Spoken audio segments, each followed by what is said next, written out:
स्वागत है आप सभी का हमारे इस चैनल पर। देखिए आज हम लोग स्टार्ट करेंगे अंतःस्रावी ग्रंथियाँ, जिसे कहते हैं इंडोक्राइन ग्लैंड।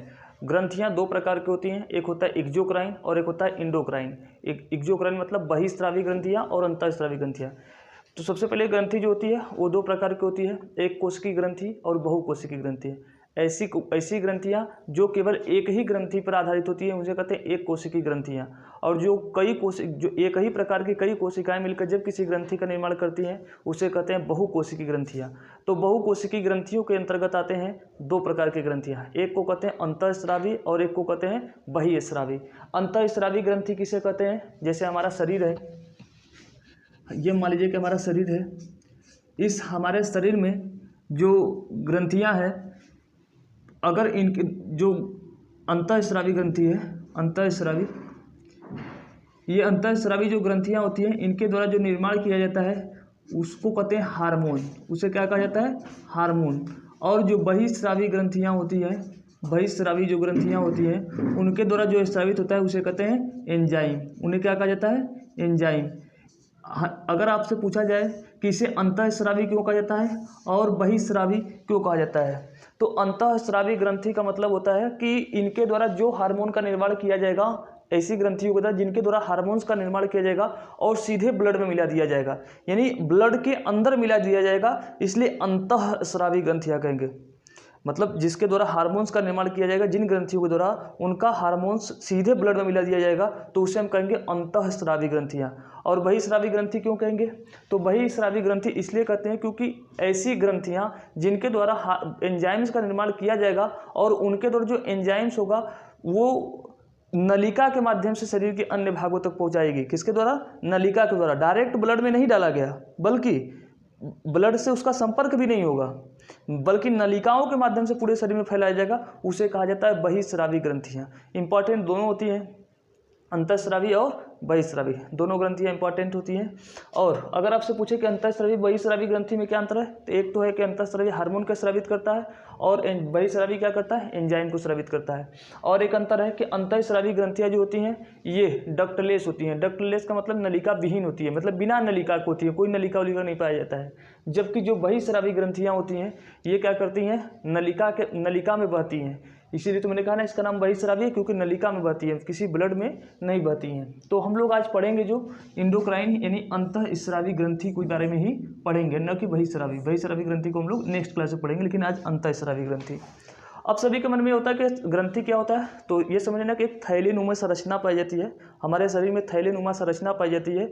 उनके द्वारा जो एक लिक्विड जैसा पदार्थ निकलता है, जिसे म्यूकस होता है ना, म्यूकस हमारे जो नाक उक जैसा जो होता है, जो नाक के जैसा हो जाए तो उसे कहते हैं म्यूकस। उसके जैसा एक लिक्विड पदार्थ निकलता है, उसके द्वारा हार्मोन्स के माध्यम से हमारे शरीर के जितने भी अंग हैं, इन अंगों को एक्टिव किया जाता है, अंगों को क्रियाशील बनाया जाता है। अगर आपके पास हार्मोन्स नहीं होते तो आप हमारे शरीर में जितने भी अंग हैं ये अंग क्रियाशील नहीं होते। यानी अंगों को क्रियाशील बनाने के लिए कौन जिम्मेदार होते हैं? हार्मोन्स। और पूछा जाए कि एंजाइम्स का काम क्या है, तो एंजाइम्स का काम है हमारे शरीर में जितने भी उपापचयन की क्रिया होती है, यानी रासायनिक क्रिया जितनी भी होती हैं, उन रासायनिक क्रियाओं के लिए जिम्मेदार कौन होता है? एंजाइम्स होता है। यानी रासायनिक क्रिया, जैसे भोजन का पाचन होना, भोजन का जिसे प्रोटीन का बनना, कार्बोहाइड्रेट का टूटना, ये सब जितनी भी रासायनिक क्रियाएं हैं इनके लिए जिम्मेदार कौन होते हैं? तो एंजाइम्स होते हैं। हम लोग आते हैं अब सीधे ग्रंथियों पर। तो देखिए मानव शरीर में कुल कई प्रकार की ग्रंथियां पाई जाती हैं, इंडोक्राइन कई ग्रंथियां पाई जाती है। उनमें से जो सबका मालिक है, जिसे कहते हैं सुपर मास्टर ग्लैंड, इसका नाम है हाइपोथैलेमस। क्या नाम है? हाइपोथैलेमस। देखिए हाइपोथैलेमस क्या होता है भाई, कौन सी ये ग्रंथि कहाँ पाई जाती है? तो हमारा जो मस्तिष्क होता है, इस मस्तिष्क को हम लोग तीन भागों में बांटते हैं, अग्र मस्तिष्क, मध्य मस्तिष्क और पश्चिम मस्तिष्क। अग्र मस्तिष्क जो होता है इसको हम लोग तीन भागों में बांटते हैं। जो सबसे बड़ा भाग होता है उसको कहते हैं सेरिब्रम, और जो उससे छोटा भाग होता है उसे कहते हैं थैलेमस, और उसी का सबसे छोटा भाग जो होता है जिसे कहते हैं हाइपोथैलेमस। क्या बोलते हैं? हाइपोथैलेमस। तो ये हाइपोथैलेमस ही है। ये हाइपोथैलेमस ही ऐसी ग्रंथि है जो हमारे अंदर भूख, प्यास, दर्द, अंदर की टेम्परेचर को नियमित करना, घृणा, प्रेम, मोहब्बत, इन सब का एहसास कराने वाला यही ग्रंथि है। वो तो बदनाम फालतू का दिल है कि भाई कोई कहता नहीं कि मुझे प्रेम हो गया है और दिल से मोहब्बत हुआ है, तो दिल सोचने समझने का काम नहीं करता है, वो बदनाम खाली ऐसा ही है। पूरा काम कौन करता है? हाइपोथैलेमस करता है। क्योंकि अगर आपको किसी से घृणा हो गई, वो किसको बुरा लगा होगा? आपके हाइपोथैलेमस, कोई आपके पास आया और आपको गाली दिया, कान में आवाज़ गई, कान से कहाँ जाएगी ये आवाज़, जाएगी आपके मध्य मस्तिष्क जो कार्पोरा वाला भाग होता है, कार्पोरा से कहाँ जाएगा, सेरिब्रम से, सेरिब्रम से कहाँ खबर जाएगी वो हाइपोथैलेमस, हाइपोथैलेमस को अगर वो बात आपकी अच्छी लगी तो वो बात आपको अच्छी लगेगी, अगर कोई बात आपके हाइपोथैलेमस को बुरा लगा है वो बात आपको बुरा लगेगा।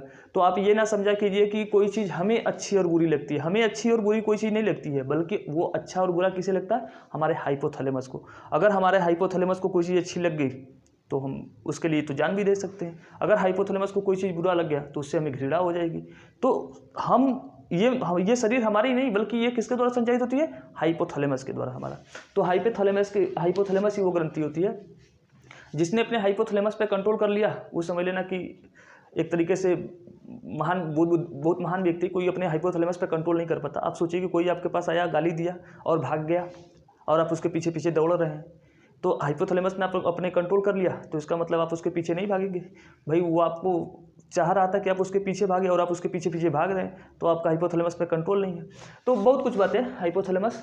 तो इसके द्वारा जो हार्मोन्स, देखिए इसके द्वारा कुल कई हार्मोन स्रावित किए जाते हैं। हाइपोथैलेमस मैंने कहा सुपर मास्टर ग्लैंड है, इन सभी ग्रंथियां, हमारे शरीर के अंदर जितनी ग्रंथियां होती हैं इन सभी ग्रंथियों का ये मास्टर होता है, इसलिए इसे कहा जाता है सुपर मास्टर ग्लैंड। आप कहेंगे कि सर हमने तो पीयूष ग्रंथि को पढ़ा है, वो मास्टर ग्लैंड है, सुपर मास्टर नहीं। 1850 से पहले हमारे जो वैज्ञानिक हुआ करते थे उनका मानना था कि हमारे शरीर की जितनी भी ग्रंथियां होती हैं इन सभी ग्रंथियों का नियमन कौन करता है, नियंत्रण कौन करता है, वो करता है पीयूष या पिट्यूटरी ग्रंथि करती है। लेकिन बाद में देखा गया कि पिट्यूटरी ग्रंथि को भी कोई नियंत्रित करता है, वो कौन करता है, हाइपोथैलेमस। और शरीर में जितनी भी ग्रंथियां होती हैं इन सभी ग्रंथियों का मालिक यही होता है, लेकिन ये एक प्रकार से सीधे मुंह किसी से बात नहीं करता। सीधे मुंह किसी से बात ना करने का मतलब ये मालिक है, अपने अंदर जितने भी ग्रंथियां आएंगी उनको ये डायरेक्ट आदेश नहीं देगा, बल्कि अपना ये आदेश किसको देगा, पिट्यूटरी ग्रंथि को, और पिट्यूटरी ग्रंथि अपना आदेश सभी प्रकार की ग्रंथियों को देगा। तो इसके द्वारा कई हार्मोन स्रावित होते हैं, इनमें से एक मैंने लिख दिया है थायरोट्रोपिन। क्या नाम है, थायरोट्रोपिन। ये क्या करता है, तो टीएसएच हार्मोन स्रावण को प्रेरित करता है। टीएसएच क्या होता है, थायराइड स्टिमुलेटेड हार्मोन। टी का मतलब थायराइड, एस का मतलब स्टिमुलेटेड और एच का मतलब होता है हार्मोन। स्टिमुलेशन मतलब होता है संवेदना, यानी कि हमारे अंदर जो थायराइड ग्रंथि है, जो गले में यहाँ मिलती है थायराइड ग्रंथि, इस जो हमारे शरीर में एक प्रकार से ग्रोथ हार्मोन का निर्माण करता है। हमारे शरीर में जो वृद्धि होती है उसके लिए जिम्मेदार कौन होता है, थायराइड ग्रंथि। और थायराइड ग्रंथि किस प्रकार करता है, टीएसएच हार्मोन का स्रावण करके। तो टीएसएच हार्मोन कितना स्रावित किया जाएगा, ये हाइपोथैलेमस आदेश देता है पीयूष ग्रंथि, और पीयूष ग्रंथि आदेश देता है थायराइड ग्रंथि को। तो टीएसएच हार्मोन का स्रावण यही करता है, मतलब प्रेरित करता है। टीएसएच हार्मोन को प्रेरित करने के लिए जो थायरोट्रोपिन हार्मोन हाइपोथैलेमस के द्वारा स्रावित किया जाता है वही नियंत्रित करता है। फिर उसके बाद आता है पीयूष ग्रंथि, जो मैंने कहा पिट्यूटरी ग्रंथि। ये एक प्रकार से असिस्टेंट है, ये क्या है, असिस्टेंट है किसका, हाइपोथैलेमस का। इसे मास्टर ग्रंथि कहा जाता है, इसे क्या कहा जाता है, मास्टर ग्रंथि कहा जाता है, मास्टर ग्रंथि। सुपर मास्टर नहीं, क्योंकि सुपर मास्टर का ये चेला है, इसलिए इसको क्या कहा जाता है, मास्टर ग्रंथि। हमारे शरीर में जितनी ये सभी ग्रंथियां हैं सभी का मालिक तो ये है, लेकिन किसके निर्देश पर कार्य करेंगे, पीयूष ग्रंथि के। ठीक है। और पूछा जाए पीयूष ग्रंथि के बारे में एक और चीज़, कि अगर पूछा जाए कि हमारे शरीर की सबसे छोटी ग्रंथि कौन है, तो हमारे शरीर की सबसे छोटी ग्रंथि जो है वो कौन है, पीयूष ग्रंथि है। सबसे छोटी ग्रंथि कौन है, पीयूष ग्रंथि। इसके द्वारा जो हार्मोन स्रावित किया जाता है वो कौन है, टीएसएच हार्मोन, यानी कि थायराइड स्टिमुलेटेड हार्मोन्स, यही स्रावित करता है, जो कि थायराइड ग्रंथि को क्या करता है, स्रावण के लिए प्रेरित करता है। मतलब थायराइड ग्रंथि जो ग्रोथ हार्मोन हमारे शरीर में वृद्धि होने के लिए जितने भी कितना हार्मोन स्रावित किया जाएगा, मैंने कहा कि थायरोट्रोपिन जो है ये टीएसएच के स्रावण को प्रेरित करता है, और टीएसएच हार्मोन कौन स्रावित करता है, पीयूष ग्रंथि, और ये अपना आदेश किसको देता है, थायराइड ग्रंथि को, जो गले में मिलता है, और थायराइड ग्रंथि वृद्धि हार्मोन को क्या करेगा, स्रावित करेगा। फिर एक और हार्मोन होता है जिसे कहते हैं प्रोलेक्टिन हार्मोन। प्रोलेक्टिन हार्मोन जो दुग्ध निर्माण को प्रेरित करता है। दुग्ध निर्माण का मतलब आप देखे होंगे बहुत से जानवरों में जो बच्चे देने के बाद वो अपने स्तन से दूध देती हैं, वो जो अगर वो दूध का निर्माण जो करता है वो कौन हार्मोन करता है, प्रोलेक्टिन। कौन निर्माण करता है, प्रोलेक्टिन। तो स्तन का काम दूध का निर्माण करना नहीं है, बल्कि जो पीयूष ग्रंथि है इसके अंदर जो मिलती है प्रोलैक्टिन हार्मोन, ये दूध का निर्माण करता है और दूध के निर्माण को प्रेरित करता है। स्तन ग्रंथि से बस दूधों का क्या होता है, स्रावण होता है, लेकिन दूध का निर्माण के लिए प्रेरित कौन करता है, प्रोलैक्टिन हार्मोन। प्रोलैक्टिन हार्मोन्स के बारे में और बता दें, एक और हार्मोन है जो ऑक्सीटोसिन हार्मोन है और प्रोलैक्टिन हार्मोन है। अगर किसी फीमेल्स को, कोई जानवर हो चाहे महिला हो, अगर ऐसे किसी फीमेल्स को प्रोलैक्टिन हार्मोन और ऑक्सीटोसिन हार्मोन्स दे दिया जाए, मिला करके मिक्स करके दे दिया जाए, वो बिना बच्चा दिए भी, बिना बच्चे को जन्म दिए भी वो क्या कर सकता है, दुग्ध उत्पादन कर सकता है।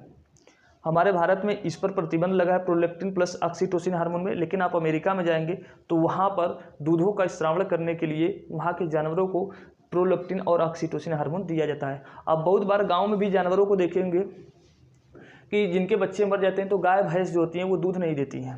जब वो दूध नहीं लगती हैं, दूध देने के लोग तैयार नहीं होती है, तो ऐसे समय में उसको इंजेक्शन मारा जाता है। वो इंजेक्शन जो मारा जाता है वो कौन सा मारा जाता है, प्रोलैक्टिन हार्मोन्स। ये प्रोलैक्टिन हार्मोन्स का इंजेक्शन लगाया जाता है, जिससे कि वो गाय क्या करती है, दूध देने के लिए मजबूर हो जाती है, क्योंकि दूध निर्माण को प्रेरित यही करता है प्रोलैक्टिन हार्मोन। फिर उसके बाद आता है एडीएच हार्मोन। एडीएच हार्मोन्स का नाम होता है एंटी डायूरेटिक हार्मोन्स। इसका पूरा नाम क्या होता है, एंटी डायूरेटिक हार्मोन्स। इसका मतलब हुआ कि हमारे जो किडनी होती है, जो किडनी मतलब जिसे वृक्क कहते हैं, किडनी जो किससे मिलकर बनी होती है, नेफ्रॉन की छोटी छोटी नलिकाओं से, छोटी छोटी पेशियों से मिलकर बनी होती है किडनी। और इस किडनी का काम क्या होता है, रक्त का शुद्धिकरण करना। ब्लड में जितनी शुद्धि अशुद्धि, जितना पानी का अवशोषण होता है, मुख्य रूप से जो कार्य होता है इसका काम क्या होता है, एडीएच हार्मोन का। ब्लड, हमारे शरीर में पानी को कितना एब्जॉर्ब किया जाएगा उसका निर्धारण करना।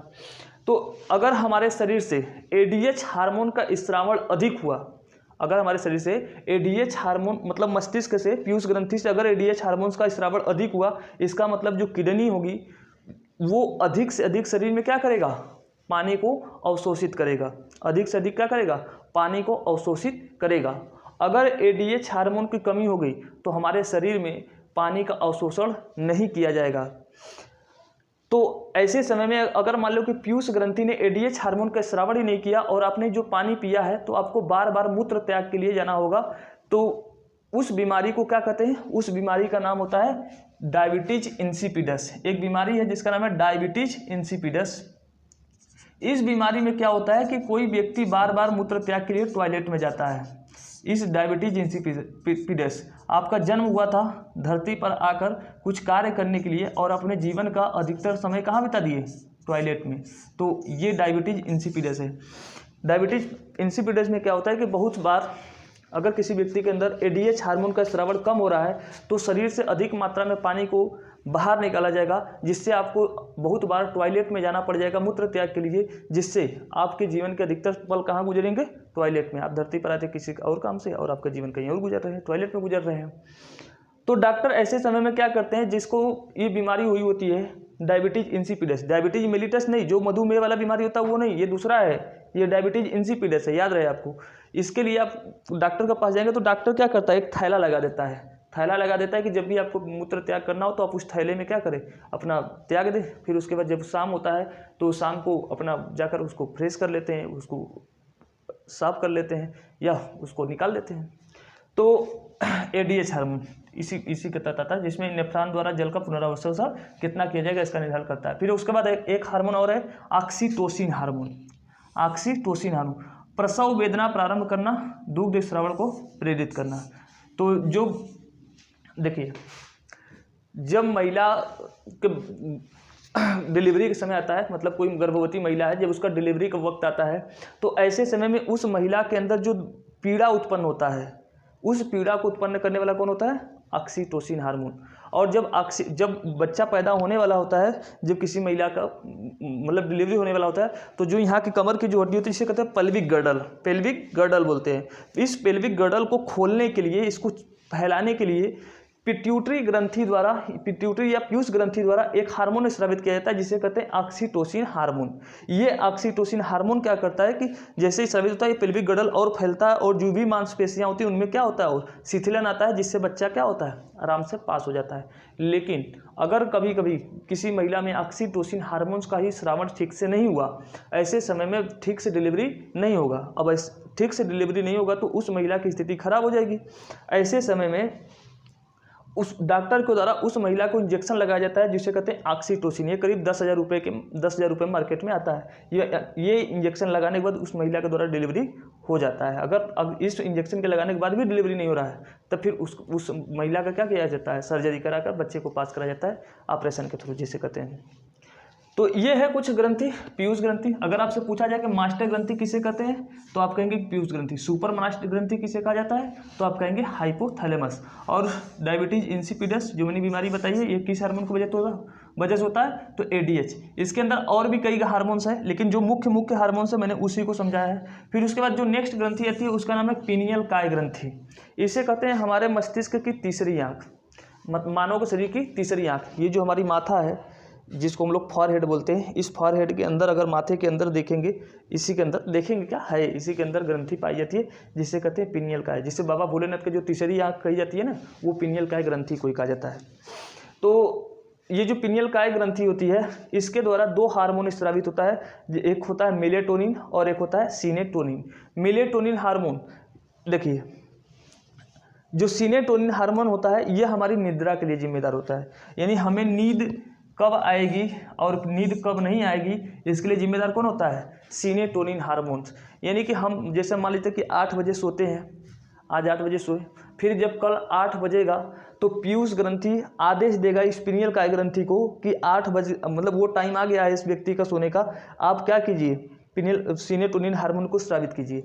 तो जैसे ही सीनेटोनिन हार्मोन स्रावित होना शुरू होगा हमारी आँखों की जो पलकें हैं ये धीरे धीरे क्या होंगी, बंद होना शुरू हो जाएंगी। हमारे आँखों में जो आयली चीज़ हैं, जो आयली जिससे आँख आसानी से खुल और बंद हो रहे हैं, ये सूखना स्टार्ट हो जाएंगी। और हमारे जो फेफड़े की जो गति है, ये फेफड़े की जो गति है ये भी धीमी पड़ना शुरू हो जाएगी। जो फेफड़ा तेज़ी से पंप कर रहा है ये धीरे धीरे क्या होंगे, धीरे धीरे शिथिलन होने लगेंगी, मतलब रेस्ट की अवस्था में जाने लगेंगी। तो जैसे फेफड़ा रेस्ट की अवस्था में जाएगा तो इसका मतलब हमारे शरीर में ऑक्सीजन की कमी होगी, और ऑक्सीजन की कमी जब शरीर में होगी तो इसका मतलब हमारा शरीर रिलैक्स फील नहीं करेगा। ऐसे समय में मस्तिष्क जो होता है इस मैंडिबल हड्डी को भी आदेश देता है कि मुंह को तेजी से खोला जाए। तो ऐसे समय में मैंडिबल जो होता है हमारा तेजी से खुलता है जिससे भारी मात्रा में ऑक्सीजन लिया जाता है, तो जिसको कहते हैं हुआसना। तो हुआस आने के कारण होता है कि हमारे शरीर में जब भी ऑक्सीजन की कमी होगी तो ऑक्सीजन हमारे मैंडिबल को आदेश देता है कि इसको तेजी से ऑक्सीजन यहाँ से अवशोषित किया जाए। ठीक है, तो सीनेटोनिन हार्मोन निद्रा के लिए जिम्मेदार होता है। आजकल जो डॉक्टर, बहुत से व्यक्ति जो जिनको नींद ना आती है तो उसको नींद की दवाई दी जाती है, तो वैसे समय में नींद की गोली में जो मिलाई जाती है वो सीनेटोनिन हार्मोन्स ही मिलाया जाता है। सीनेटोनिन हार्मोन्स मिलाया जाएगा तो उस व्यक्ति को निद्रा आ जाएगी। ठीक है, फिर उसके बाद होता है मेलेटोनिन हार्मोन्स। एक और हार्मोन्स है पिनियल काय ग्रंथि के द्वारा जिसे कहते हैं मेलेटोनिन हार्मोन्स। मेलेटोनिन हार्मोन्स का काम क्या है, त्वचा के रंग के लिए जिम्मेदार होता है। यानी कि हमारे जो शरीर पे जो त्वचा है, जब प्रकाश नहीं पड़ेगा तो हमारी ये त्वचा हल्की काली दिखाई पड़ती है, काली नहीं हल्की सांवली दिखाई देने लगती है। इसके लिए जिम्मेदार कौन होता है, मेलेटोनिन हार्मोन्स। तो यही सब निद्रा वाले दवा में भी यूज किया था। तो मेलेटोनिन में अगर आपसे पूछा जाएगा त्वचा के रंग के लिए जिम्मेदार कौन सी ग्रंथि है तो वो है पिनियल काय ग्रंथि।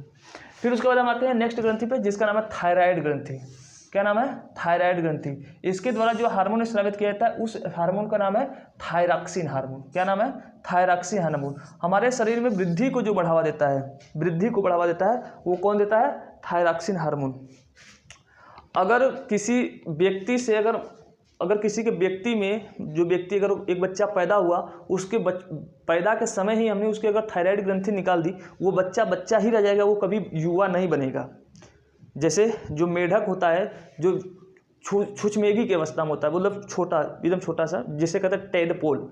मेढक जो बच्चा होता है छोटा सा उसे कहते हैं टेडपोल।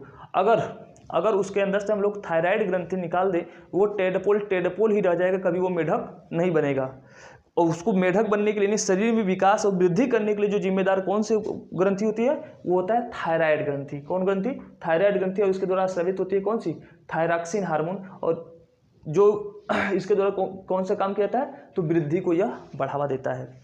ठीक है, तो ये इसको आदेश कौन देता है, तो पीयूष ग्रंथि। पीयूष ग्रंथि को आदेश कौन दिया, हाइपोथैलेमस। तो जो एक शब्द सुने होंगे मेटामार्फोइज्म, जिसे कहते हैं मेटामार्फोइज्म।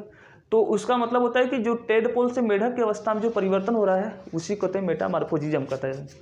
फिर उसके बाद आता है पैराथायराइड ग्रंथि। लेकिन एक चीज़ और याद रखना, थायराइड ग्रंथि में, ये जो थायराइड ग्रंथि है मैंने कहा ना कि थायरॉक्सिन हार्मोन स्रावित करता है, लेकिन इसे खुद कार्य करने के लिए जो आवश्यकता होती है वो किसकी आवश्यकता होती है, तो आयोडीन की। जब कभी थायराइड ग्रंथि को आयोडीन की कमी हो जाएगी तो इससे एक बीमारी होती है जिस बीमारी का नाम होता है ग्वाइटर, यानी जिसे कहते हैं घेंघा। उस बीमारी को क्या कहते हैं, घेंघा। देखिए बात समझते कैसे, जैसे मान लेते हैं कि अगर मैं आपको किसी चीज़ से कुछ उतारने के लिए कह दूं, थोड़ा सा ऊंचाई पर है, और आप जैसे ही वहाँ पर उतारने गए वो थोड़ा सा ऊंचा है, तो आप ऐसे समय में क्या करेंगे, अपने पैर को थोड़ा सा और उठाएंगे कि अब पा जाएंगे, अगर फिर थोड़ा सा और उचकेंगे कि अब पा जाएंगे। अगर नहीं पा रहे हैं तो आप अपनी इसी प्रकार से ऊंचाई को थोड़ा सा और तानते चले जाएंगे। इसी प्रकार से जब हमारे शरीर में आयोडीन की कमी होगी तो पीयूष ग्रंथि द्वारा इसे कहा जाएगा कि थोड़ा सा अपने आयतन को क्या करो, और बड़ा करो, और बड़ा करो, ताकि तुम्हें आयोडीन प्राप्त हो जाए। तो जैसे ही आयोडीन को प्राप्त करने के लिए थायराइड ग्रंथि अपने आकार को जब बड़ा करने लगता है, उसी बीमारी को क्या कहा जाता है, ग्वाइटर घेंघा। बड़ा सा फूल जाता है गले के पास, तो बहुत गड़बड़ बीमारी है ये थायराइड ग्रंथि, इसलिए आयोडीन युक्त नमक खाने चाहिए। फिर उसके बाद नेक्स्ट जो ग्रंथि आता है उसका नाम है पैराथायराइड। थायराइड ग्रंथि के चारों ओर, जैसे मान लेते ये गले, हमारा गला है, इस गले जो थायराइड ग्रंथि के चारों ओर मिलता है एक ग्रंथि जिसका नाम है पैराथायराइड। पैराथायराइड के बारे में एक बात जान लीजिएगा, ये एक ऐसी ग्रंथि है जिसे हाइपोथैलेमस ग्रंथि के नियंत्रण से बाहर होता है। इसे कौन तब नियंत्रित करता है, इसे नियंत्रित करने वाला होता है पिट्यूटरी ग्रंथि, पीयूष ग्रंथि। ये हाइपोथैलेमस ग्रंथि के नियंत्रण से बाहर होता है, इसे नियंत्रित करता है कौन, पीयूष ग्रंथि, पैराथायराइड ग्रंथि। इसके द्वारा जो हार्मोन स्रावित किया जाता है उसे कहते हैं पैराथार्मोन या पैराथायरॉक्सिन बोलते हैं। इसके द्वारा जो हार्मोन स्रावित किया जाता है, इसका काम क्या है, कैल्शियम और फास्फोरस का अवशोषण करना। तो जैसे एक बीमारी का नाम सुने होंगे, रिकेट्स। रिकेट्स से सुना है, रिकेट्स में क्या होता है कि हमारी हड्डियां कमज़ोर हो जाती हैं, सूखा रोग हो जाता है, हड्डियां टेढ़ी मेढ़ी होती हैं। और रिकेट्स क्यों हुआ, क्योंकि हमारे शरीर में कैल्शियम का अवशोषण नहीं हो पाया। तो आप ऐसे में सुनेंगे तो रिकेट्स बीमारी तो कहेंगे कि व्यक्ति को खाना पीना ठीक से नहीं मिला, भोजन आहार नहीं मिला, इसलिए रिकेट्स हो गया। हो सकता है कि भोजन न मिला हो, लेकिन जो सबसे प्रमुख कारण एक और है, वो है कि पैराथायराइड ग्रंथि से पैराथार्मोन हार्मोन का स्रावण न होना। अगर पैराथार्मोन हार्मोन स्रावित नहीं हुआ, वो व्यक्ति कितनों मांस खा ले, कितनों प्रोटीन खा ले, दूध दही कुछ भी खा ले, जब कैल्शियम का अवशोषण ही नहीं होगा, फास्फोरस का अवशोषण ही नहीं होगा, तो हमारी हड्डियों का मुख्य भाग क्या है, कैल्शियम और फास्फोरस है। और कैल्शियम फास्फोरस नहीं मिल रहा है, इसका मतलब हमारी हड्डी क्या हो जाएगी, कमजोर हो जाएगी, जिससे हम लोग कहते हैं रिकेट्स। तो रिकेट्स होने के लिए सिर्फ पोषण ही नहीं बल्कि इस हार्मोन्स की भी आवश्यकता है, पैराथार्मोन या पैराथायरॉक्सिन जिसे बोलते हैं। फिर उसके बाद आता है थाइमस ग्रंथि। थाइमस ग्रंथि देखिए, ये हमारे सीने पे मिलती है, यहाँ पर ग्रंथि मिलती है, सीने पे ग्रंथि मिलती है। ये जो थाइमस ग्रंथि है, इसके द्वारा जो हार्मोन स्रावित किया जाता है उसका नाम है थाइमोसिन हार्मोन। क्या नाम है, थाइमोसिन हार्मोन। इसका काम क्या है, लिम्फोसाइट एवं प्रतिरक्षा तंत्र का निर्माण करना। यानी हमारे शरीर में जो रोगों से लड़ने के लिए जो एंटीबॉडी का निर्माण किया जाता है, उसका निर्माण कौन करता है, थाइमस ग्रंथि। थाइमस ग्रंथि यह हमारे शरीर में कितने वर्ष तक एक्टिव रहता है, तो ये लगभग 12 वर्ष तक हमारे शरीर में ये एक्टिव रहता है। कुछ किताबों में दिया है कि 15 वर्ष तक एक्टिव रहता है, कुछ जगह दिया है कि 12 वर्ष तक, फिर भी मान लेते हैं कि 15 वर्ष तक। तो हमारे शरीर में ये जब तक एक्टिव रहेगा तब तक हमारे शरीर में रोगों से जो रोग उत्पन्न होने वाले जो बैक्टीरिया, वायरस, फंगस, ये सब जो होंगे, वो हमारे शरीर में जब इंटर करेंगे तो उनसे लड़ने के लिए जो हथियार बनाए जाएंगे, उनसे लड़ने के लिए जो एंटीबॉडी बनाया जाएगा, वो कौन सी ग्रंथि बनाता है, थाइमस ग्रंथि। नहीं समझ में आ रहा है तो इसे समझिए। जैसे आपने देखा होगा कि जब बच्चा 6 महीने का या साल भर का, 2 साल का, 5 साल का होता है, तभी उसको अधिकतर टीके क्यों लगाए जाते हैं, भाई उस पर अत्याचार क्यों किया जा रहा है। जब बड़ा हो जाता तब उस पर अत्याचार करते, तब उसको सुई लगाते, तब इंजेक्शन लगाते, लेकिन पैदा होते ही कुछ सालों के अंदर ही क्यों लगा दिया गया, क्योंकि उस वक्त उसके शरीर में थाइमस ग्रंथि क्या होता है, पूर्ण रूप से एक्टिव होता है। पूर्ण रूप से क्या होता है, एक्टिव होता है। जैसे एक छोटा सा बच्चा गांव का जो होता है, जब वो घर पे रहता है तो मिट्टी खाता है, कीड़े कुछ भी मिल जाता है, घास फूस, ये सब चीज़ को क्या करता है, टच करता है, अपने मुंह में डालता है। तो जब अपने मुंह में डालता है तो उस पत्ती में या उस मिट्टी में बैक्टीरिया, वायरस, फंगस, जितनी भी बीमारी उत्पन्न करने वाली जो जीवाणु ये सब होते हैं वो शरीर में इंटर करेंगे। वो शरीर में जैसे ही इंटर करेंगे तो मस्तिष्क को खबर लग जाएगा कि कोई विदेशी प्रजाति हमारे शरीर में इंटर कर गया है। और वो जो विदेशी प्रजाति हमारे शरीर में इंटर किया है उसको मारने के लिए जो हथियार बनाए जाएंगे वो आदेश देगा। ऐसे समय हमारा मस्तिष्क किसको देगा? थाइमस ग्रंथि को, कि क्या करो भाई, इसको मारने के लिए हथियार बना लो। तो जो एंटीबॉडी बना ली जाएगी और उन जो विदेशी प्रजाति आए हैं, बैक्टीरिया, फंगस, वायरस, उसको मार दिया जाएगा। किसके द्वारा? इसके द्वारा जो बनाया गया एंटीबॉडी होगा। अगर ऐसे समय में अगर आपके अंदर बैक्टीरिया, फंगस, वायरस ये सब आए ही ना, तो क्या आपके शरीर में एंटीबॉडी बनेंगे? नहीं बनेंगे। तो ये 12 से 14 वर्ष तक अधिक एक्टिव होते हैं। इसलिए हमारे इसलिए बच्चों में ये जो इंजेक्शन बचपन में ही लगा दिए जाते हैं। वो मरे हुए वायरस ये सब डाले जाते हैं हमारे शरीर में, मरे बैक्टीरिया, मरे वायरस, मरे फंगस डाले जाते हैं ताकि हमारे शरीर में इंटर करेगा, उसका क्या बना लिया जाएगा? एंटीबॉडी। और जिन माता पिता द्वारा अपने बच्चों का बहुत अधिक ख्याल रखा जाता है, घरों में रखा जाता है, उनको कहीं निकलने नहीं दिया जाता है, उनको कभी मिट्टी में खेलने नहीं दिया जाता है, तो उनके बच्चे जाकर भविष्य में क्या होंगे? बहुत अधिक बीमार पड़ेंगे। इसका कारण है कि जब उसका थाइमस ग्रंथि एक्टिव था तब तो उसका उपयोग हुआ ही नहीं। इसलिए देखेंगे कि आप गरीब घर के जो बच्चे होते हैं या गांव में रहने वाले जो किसान घर के बच्चे होते हैं, मजदूर घर के बच्चे होते हैं, वो जल्दी बीमार नहीं पड़ते हैं। कहीं जाते हैं तो दिल्ली, मुंबई कहीं भी जाएंगे तो जल्दी बीमार। लेकिन जो उच्च वर्ग के, जो अमीर घर के जो होंगे, जो कभी मिट्टी में खेले ही नहीं होंगे, उनके बच्चे जब कहीं पर जाएंगे तो थोड़ा बहुत कुछ भी खाएंगे तो बीमार पड़ जाएंगे, क्योंकि उनके अंदर थाइमस ग्रंथि का उपयोग किया ही नहीं गया। ठीक है। और फिर उसके बाद आता है एक और ग्रंथि होता है जिसे कहते हैं एड्रिनल ग्रंथि। कौन सी ग्रंथि होती है? एड्रिनल ग्रंथि। देखिए, एड्रिनल ग्रंथि होता है जो हमारी किडनी होती है, जो हमारी किडनी है, इस किडनी के ऊपर मिलती है ये ग्रंथि, जिसे हम लोग बोलते हैं अधिवृक्क ग्रंथि। इसे क्या बोलते हैं? अधिवृक्क ग्रंथि। उसी के ऊपर बैठा होता है, किडनियों के ऊपर, इसलिए इसको कहते हैं अधिवृक्क या एड्रिनल ग्रंथि। ये एड्रिनल ग्रंथि के द्वारा कुछ हार्मोन स्रावित किए जाते हैं जिनका नाम होता है एड्रिनलिन हार्मोन, या उसी में एक और हार्मोन होता है जिसका नाम होता है कार्टिसोल हार्मोन। ये आपको याद रहे, एड्रिनल और कार्टिसोल तो बहुत है। एड्रिनल ग्रंथि को देखिए, इसकी 3-4 और 4S ग्रंथि के नाम से भी जाना जाता है। एग्जाम में साफ साफ आपको सीधे तौर पर पूछा जाएगा 3F और 4S ग्रंथि के नाम से किसे जाना जाता है? तो एड्रिनल ग्रंथि के नाम से इसी को जाना जाता है। इसे इमरजेंसी ग्रंथि भी कहा जाता है, इमरजेंसी आपातकाल ग्रंथि भी कहा जाता है, कि आपके शरीर पर जब कभी ऐसी परिस्थितियाँ आ जाए जो खतरे वाली परिस्थितियाँ हों, ऐसी परिस्थितियाँ जो खतरनाक परिस्थितियाँ आ गई हो, डर का माहौल हो गया हो, आपको शरीर को बचाना हो, ऐसे समय में आपके शरीर में जो एनर्जी उत्पन्न करने के कार्य करता है वो कौन करता है? एड्रिनल ग्रंथि। देखिए, इस 3F का मतलब क्या होता है? फाइट मतलब लड़ो, फ्लाइट मतलब भागो, F मतलब डरो, यानी कि लड़ो, डरो, भागो। ये कौन करता है? ये हमारे अंदर एड्रिनल ग्रंथि करता है। और 4S का मतलब होता है शुगर, यानी हमारे अंदर कार्बोहाइड्रेट कितना अवशोषित किया जाएगा, साल्ट, नमक कितना अवशोषित किया जाएगा, सेक्स का मतलब मेल और फीमेल और मेल, ये जो उत्तेजित करता है मेल को फीमेल के प्रति और फीमेल को मेल्स के प्रति, वो कौन सी ग्रंथि इसके लिए जिम्मेदार है? तो एड्रिनल ग्रंथि। और कैसा है? स्टेरॉयड का मतलब अचानक से शरीर में जो उत्तेजना उत्पन्न करने वाली जो होती है, वो भी उत्तेजना ही उत्पन्न कौन करता है? वो भी करता है एड्रिनल ग्रंथि ही करता है। देखिए, फाइट, जैसे आप कहीं पर मान लीजिए गए हैं,